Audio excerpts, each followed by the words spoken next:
Welcome back to our channel, your premier destination for the most compelling updates and deep dives into the dramatic world of daytime television. Today, we are unpacking a storyline so devastating and visually striking that it promises to shift the entire foundation of Los Angeles.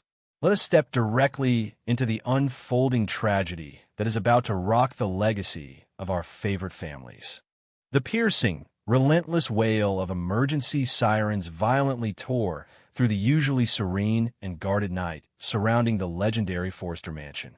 This sprawling estate, historically a sanctuary of high fashion, opulent celebrations, and deeply rooted familial warmth, was abruptly transformed into a chilling theater of unimaginable horror. The grand architecture seemed to loom menacingly in the flashing red and blue lights, as Patriarch Eric Forrester made a discovery that would forever stain his soul and fracture the reality of everyone he holds dear. His footsteps, which usually echoed through the halls with an authoritative and comforting grace, faltered into a frantic, terrified stumble. His heart hammered against his ribs as his eyes locked onto the horrifying tableau unfolding in the grand foyer. There, lying entirely motionless against the unforgiving, cold expanse of the polished marble floor, was the beautiful and vibrant Electra Forrester. The sheer wrongness of the image, a life so full of potential and fiery spirit suddenly reduced to a terrifying stillness, sent shockwaves of visceral agony through the patriarch. The immediate surroundings painted a grim and terrifying picture of the moments leading up to this devastating climax. Scattered haphazardly across the pristine floorboards, catching the erratic flashes of the emergency lights filtering through the grand windows, were the shattered remnants of a priceless Forrester diamond necklace. This was not merely a piece of exquisite jewelry. It was a profound symbol of the family's legacy, now reduced to glittering debris. The broken clasp and the violently dispersed diamonds served as a silent, agonizing testament to a brutal and desperate struggle. It was a clear, undeniable sign that Electra had not gone down without a fierce fight. She had resisted her attacker with every ounce of her strength, fighting for her life in the very heart of the family stronghold. Yet tragically, her desperate battle had gone completely unnoticed by the outside world until it was far too late. The glittering stones on the floor seemed to mock the wealth and power of the Forrester dynasty, proving that all their resources could not protect their own from the vicious cruelty of a determined predator. The chaotic atmosphere of the crime scene was suddenly pierced by the screeching of tires and the frantic, heavy footsteps of Will Spencer. Having just navigated the emotionally exhausting labyrinth of his complex relationship with Electra, Will arrived at the mansion like a man possessed by a terrifying, singular focus. The sheer, unadulterated panic in his eyes was heartbreaking to witness as he forcefully pushed his way past the initial barricades of the responding officers. When his gaze finally landed on Electra's motionless form, a guttural, agonizing scream tore from the depths of his chest, a sound born of pure, unmanageable heartbreak. This was the woman he had just fought so hard to reconnect with, the woman with whom he had just stood side by side to unleash their combined wrath upon the manipulative Ivy Forrester. The psychological whiplash of moving from a place of righteous anger and romantic reconciliation to this absolute nightmare was enough to shatter his sanity. Will's interaction with the authorities was not a mere exchange of information. It was a desperate, explosive confrontation. He lunged toward the lead detectives, his vocal cords straining and tearing as he screamed his demands for answers. He aggressively questioned the police, his voice breaking with a mixture of profound sorrow and escalating fury, demanding to know the identity of the ruthless monster who had dared to invade this home and violently rip his lover away from him. The lingering, complicated shadows of his past feelings for Melissa Dillon were entirely incinerated in the blazing inferno of his current reality. In that dimly lit, chaotic foyer, surrounded by the flashing lights and the clinical movements of the forensic teams, Will Spencer underwent a terrifying transformation. The heartbroken, desperate lover morphed into a dangerous, unrelenting force of nature. His eyes, usually characterized by a calculated Spencer determination, now burned with a dark, vengeful fire. He made a silent, terrifying vow to the universe that he would personally tear the city of Los Angeles apart, stone by stone, to find the murderer and extract a brutal, uncompromising revenge for the woman he loved. In stark, agonizing contrast to Will's explosive and vocal despair, R.J. Forrester stood at the periphery of the crime scene, completely paralyzed by a suffocating, heavy silence. His body was rigid, locked in a state of profound shock, while his mind raced through a torturous, unrelenting loop of recent memories and bitter regrets. The physical scuffles he had recently engaged in with Will of Forrester Creations, the bitter rivalry that had poisoned their interactions, and the relentless insults they had hurled at one another now seemed utterly meaningless and incredibly foolish. RJ was burdened by a crushing, insurmountable wave of guilt that threatened to pull him under. He stared blankly at the flashing lights, his heart incredibly heavy with the weight of 1,000 unspoken words. He had been navigating a confusing, burgeoning attraction to Elektra, a secret desire that had fueled his animosity toward Will. Now, the tragic irony of their toxic love quadrangle was violently exposed.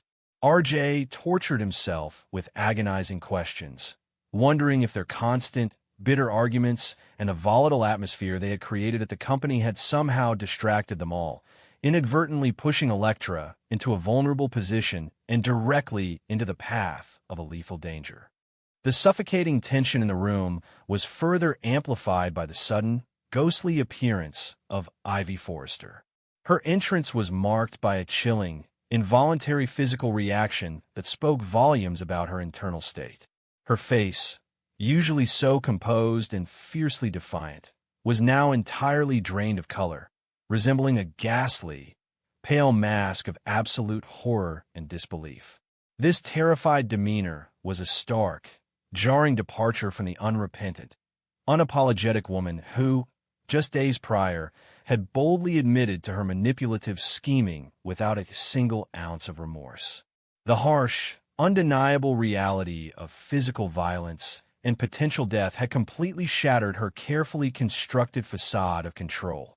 As her wide, panicked eyes took in the horrific scene, the yellow tape, the broken diamonds, the motionless body of the woman she had actively plotted against, Ivy's hand instinctively, almost involuntarily, reached up to her chest.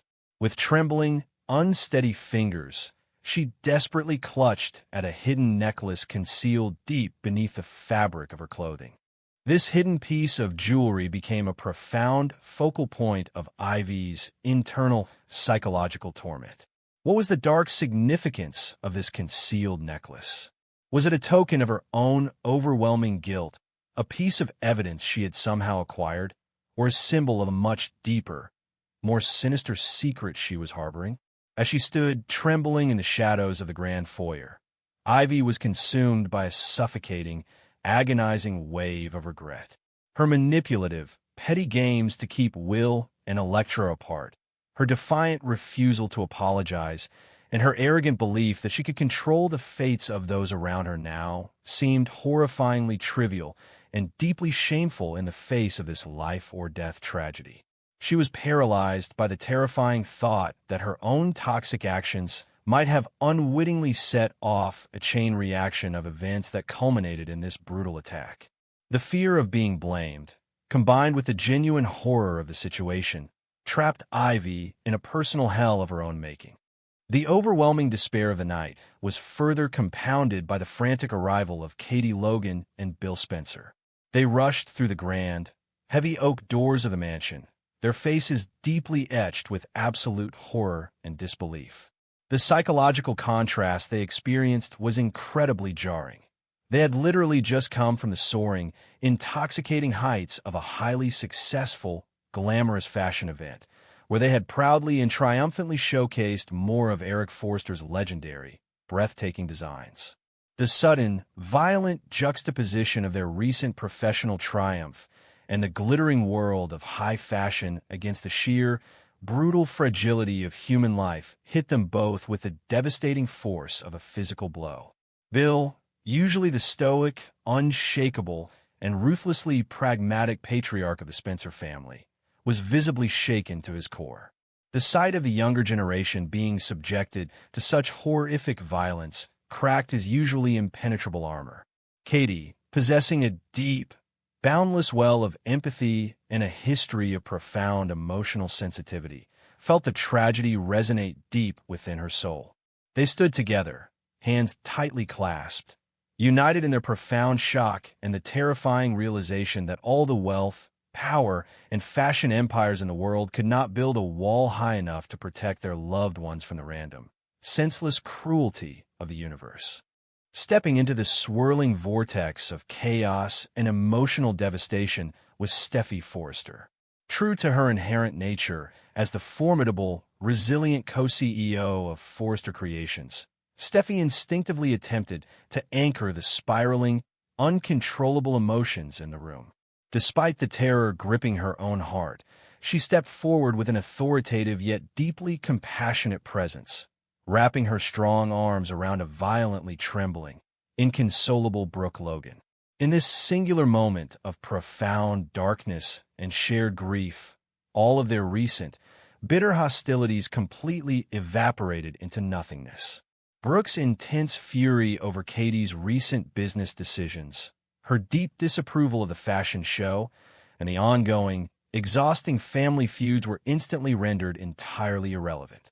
Brooke was entirely shattered, her mind completely unable to comprehend or process the sheer brutality of the violent act that had been committed under the supposedly safe, sacred roof of the Forrester family home. Steffi, while bravely projecting strength for the sake of her family, was internally tormented by the cruel timing of the universe. Just hours ago, she had been heavily burdened by corporate dilemmas, faced with Elektra's fierce, uncompromising ultimatum to fire Ivy Forrester. She and Ridge had been tasked with the difficult decision of determining Ivy's ultimate fate at the company due to her manipulative behavior. Now, those corporate battles and human resources dilemmas felt like distant, meaningless, and incredibly petty echoes compared to the harsh reality of the blood and broken diamonds on the marble floor. Steffi held Brooke tighter, their shared tears a testament to the generational trauma and the enduring, unbreakable bonds of their complex family, realizing that they were all fundamentally united in their vulnerability to such horrific violence. As the family members grappled with their overwhelming grief and shock, the methodical, cold, and clinical reality of the police investigation began to take over the mansion. The responding officers and detectives worked with a detached precision, effectively locking down the lavish, sprawling estate and transforming a home of unparalleled luxury into a sterile, highly restricted crime scene. Bright, glaring yellow police tape was unceremoniously strung across the intricately carved mahogany doorways and the grand staircases, creating a stark, jarring contrast against the Forrester elegance. Teams of forensic investigators, clad in protective gear, meticulously combed through the grand foyer and the surrounding hallways. Their high-powered flashlights cut through the gloom, casting long, eerie shadows as they desperately searched for any microscopic clue, any stray fiber, or any hidden drop of evidence that might lead them to the vicious, remorseless assailant who had shattered their world. This intense investigation immediately sparked an overarching, terrifying mystery that began to grip the entire canvas of characters. The burning question on everyone's mind was, who could possibly be responsible for such a heinous, targeted act of violence against Elektra? The authorities quickly began the grueling process of interrogating the family members, systematically peeling back the complicated layers of recent animosities, jealousies, and bitter rivalries. The detectives probed into the toxic love quadrangle, the physical altercations at the design house, and the recent exposures of deep-seated manipulations. The paranoia within the mansion reached a fever pitch as wild theories began to circulate. Could this brutal attack be somehow connected to the mysterious, disguised voice that had recently called Melissa Dillon, chillingly claiming to have unfinished business? Was it possible that the dark, unresolved cloud surrounding the tragic death of Luna Nozawa had somehow drifted over to envelop Elektra in its lethal embrace. Furthermore, the speculation surrounding the recent arrival of Remy Price added a deeply unsettling layer of complexity to the unfolding nightmare. As the investigation deepened, the shadows of the past began to loom large over the present. Remy's surprise arrival in Los Angeles, coupled with his secret, undisclosed connections to individuals on the campus, made him a terrifying wildcard in this deadly scenario. Could a seemingly harmless prankster, a long-lost relative with a penchant for strange phone calls, have drastically crossed the line into violent, premeditated criminality? The sheer uncertainty of the situation bred a toxic, suffocating paranoia that threatened to tear the Forrester, Logan, and Spencer clans apart from the inside out. Every glance became suspicious, every past argument a potential motive, and every hidden secret a possible catalyst for murder. However, the most chilling and consequential climax of the night occurred long after the initial, paralyzing shock had settled into a numb, aching reality for the family. Deep within the mansion's extensive, state-of-the-art security network, a technological revelation emerged that would change the trajectory of the investigation entirely. A hidden, previously overlooked security camera, discreetly positioned in a shadowy alcove near the grand entrance, yielded a terrifying, indisputable piece of the puzzle. The lead investigators, their faces grim and set, queued up the digital footage on a portable monitor, the screen flickering to life with grainy, high-contrast, black-and-white images. The family gathered around, their breath catching in their throats as they watched the silent, undeniable truth unfold before their very eyes. The final, haunting image captured by the hidden lens was enough to freeze the blood in their veins. The camera clearly recorded a mysterious, heavily cloaked figure moving with a terrifyingly calculated stealth through the mansion's opulent corridors. The figure's face was completely obscured, their identity hidden beneath layers of dark fabric. But their movements were purposeful, swift, and deeply sinister. The digital timestamp glowing in the corner of the screen was absolutely damning. It proved, without a shadow of a doubt, that this mysterious intruder was seen slipping away into the dense, manicured shadows of the sprawling estate just mere moments before Eric Forrester stumbled upon Elektra's motionless body.